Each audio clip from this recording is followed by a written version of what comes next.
नमस्कार, आप देख रहे हैं लोकहित क्रांति न्यूज़। गाजियाबाद जिले के प्रभारी मंत्री और प्रदेश सरकार में पशुधन एवं दुग्ध विकास कैबिनेट मंत्री धर्मपाल सिंह ने शनिवार को मोदीनगर के गांव अबूपुर स्थित अंबेडकर भवन में आयोजित रात्रि ग्राम जन चौपाल में हिस्सा लिया। ये कार्यक्रम केंद्र सरकार के 12 साल बेमिसाल समेकित जल कल्याण एवं जन जागरण अभियान के तहत आयोजित किया गया था। चौपाल के दौरान मंत्री धर्मपाल सिंह ने केंद्र और प्रदेश सरकार की उपलब्धियों का जिक्र करते हुए कहा कि प्रधानमंत्री नरेंद्र मोदी के नेतृत्व में देश में ऐतिहासिक कार्य हुए हैं और देश की तस्वीर और तकदीर बदली है। उन्होंने कहा कि सरकार की योजनाओं को समाज के अंतिम व्यक्ति तक पहुंचाने के लिए लगातार प्रयास किए जा रहे हैं। कार्यक्रम के दौरान मंत्री धर्मपाल सिंह ने पशुपालन और ग्रामीण अर्थव्यवस्था को लेकर भी कई महत्वपूर्ण बातें कही। उन्होंने गधी पालन को लेकर भी रोजगार का एक माध्यम बताते हुए कहा कि गधी के दूध से बनने वाली क्रीम दुनिया की सबसे महंगी कॉस्मेटिक क्रीमों में शामिल होती है। उन्होंने ये भी कहा कि ब्रिटेन की महारानी एलिजाबेथ भी गधी के दूध से ही स्नान करती थी। मंत्री ने कहा कि गरीबी केवल अनुदान बांटने से खत्म नहीं होगी, बल्कि लोगों को रोजगार और आत्मनिर्भरता से गरीबी से बाहर निकाला जा सकता है।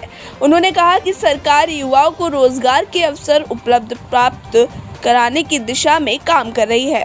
उन्होंने किसानों से रासायनिक उर्वरकों के अत्यधिक प्रयोग को कम कर गोबर की खाद जैसे प्राकृतिक विकल्पों को अपनाने की अपील भी की।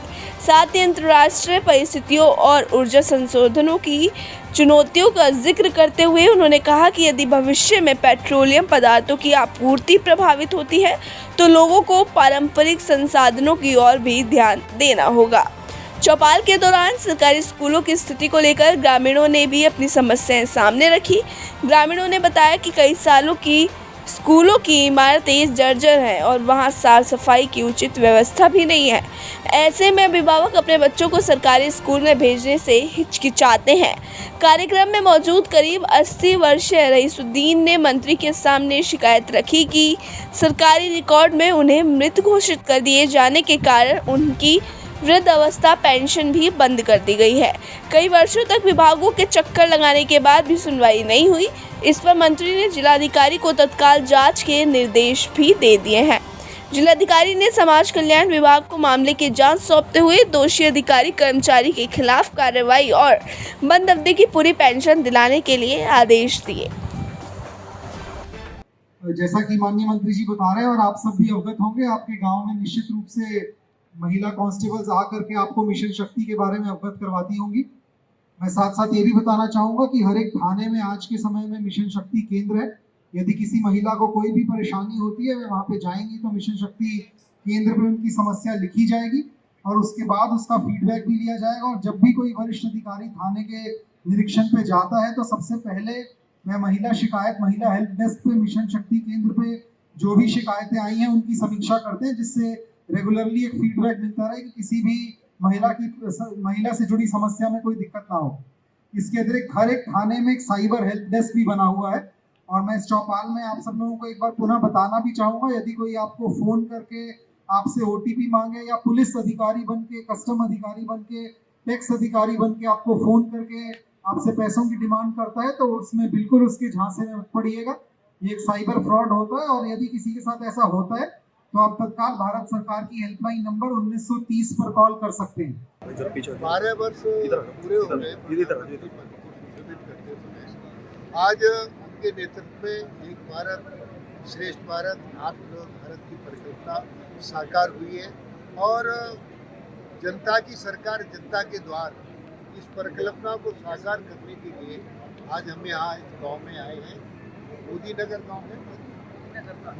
गाँव हमारे साथ इसके विधानसभा के विधायक डॉक्टर मंजू सिन्हा जी और हमारे जिलाध्यक्ष, महानगर अध्यक्ष, ये सभी ब्लॉक प्रमुख और गांव के प्रधान वगैरह सारे जनप्रतिनिधि यहाँ इस बैठक में बड़ी संख्या में उपस्थित रहे। नागरिक सुविधाएं गांव को मिले, योगी सरकार की 2 प्राथमिकताएं, नंबर 1 विकास और नंबर 2 सुरक्षा।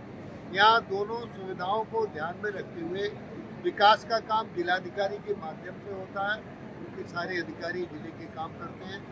सुरक्षा का काम पुलिस कमिश्नर और उनके थाना अध्यक्षों तक होता है। तो आज जिले के समस्त अधिकारी, पुलिस के समस्त अधिकारी यहाँ उपस्थित थे इस पंचायत में। हर अधिकारी ने अपने अपने विभाग के कार्यों के बारे में जनता को अवगत कराने का काम किया। और एक शिकायत आई थी पेंशन के संबंध में, एक जीवित व्यक्ति को मृतक दिखा दिया, तो हमने उसको कड़ी कार्रवाई करने के निर्देश दिए, निलंबित का आदेश दिया है और जिलाधिकारी से कहा है उसको जितना नुकसान हुआ है पेंशन की, उस पेंशन की भी भरपाई करें। तो आज की जो चौपाल का संदेश है, जनता की सरकार जनता के द्वार।